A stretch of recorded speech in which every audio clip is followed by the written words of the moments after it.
Welcome back to AM Northwest. It's National Fire Prevention Month, and Monday marks National First Responders Day.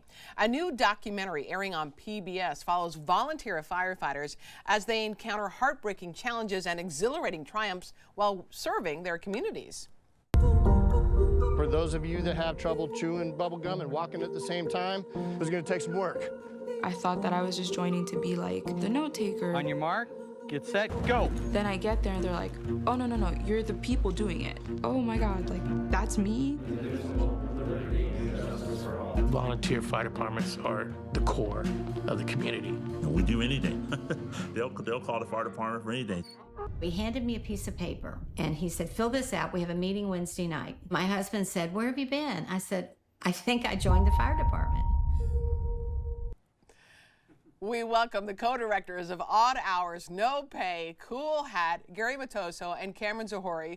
Good to have you with us. I love that last woman. Oh my God, she's hilarious, so cute. She joined the fire department because that's what they need to do in communities where they have no paid firefighters.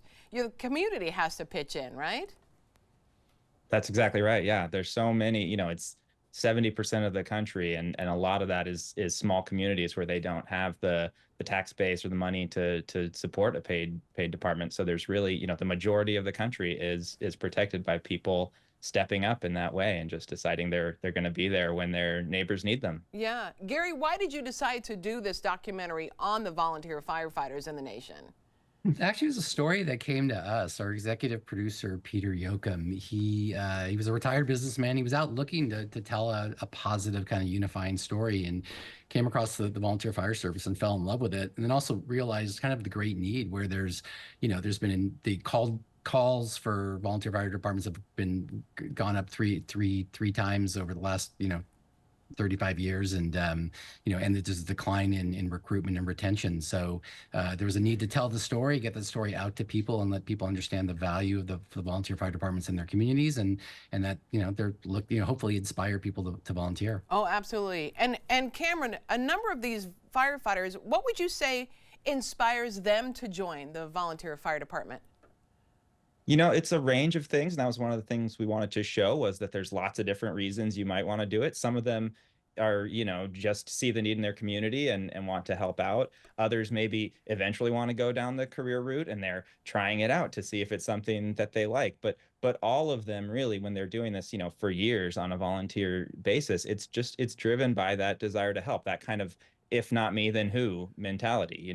They see a need and they're like, I'm going to help. And that's really what it is. It's this just core neighborliness that's really, at the root of a lot of communities across the country. What I thought was interesting too, one of the many things I thought was interesting, because it's very interesting, is the fact that communities where there is a language that's not English spoken and people who join to help their community who doesn't speak English, that was perfect. And then also you have the secular Jewish community that really needed to see their own among the firefighters.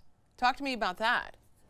I would say that was one of the goals of the film, was also just kind of showing the wide range of volunteer fire departments across the country and the different communities that they serve. And, I think one of the challenges for us was to decide how to approach the story. And, originally we thought we were going to do 3 stories, and we ended up doing 8 because we just wanted to cover all these different types of communities and show the different types of people.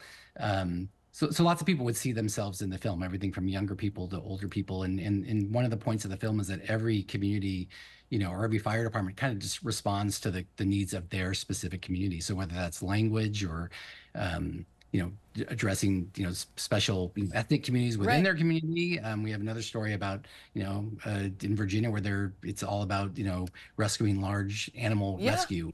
And a lot of the calls are not necessarily firefighters. It seems like most of the calls, in many cases for most fire departments, they're medical calls. Yeah, absolutely. Less than 1 in 30 calls is actually a fire. Most of what firefighters do is not fighting fires, and they say that over and again. They're problem solvers. They show up, and it could be the rescue piece of it. A lot of it is the EMT medical calls. You know, there's an aging population. There's more and more of those kinds of calls. So it's really, you know, being ready for anything and just helping someone out. But they have to be ready for all these different kinds of things, and it does depend on what your community is and what you need and what the, you know, your area looks like. Cameron, I have to compliment you on your great firefighter mustache that you have. What inspired that?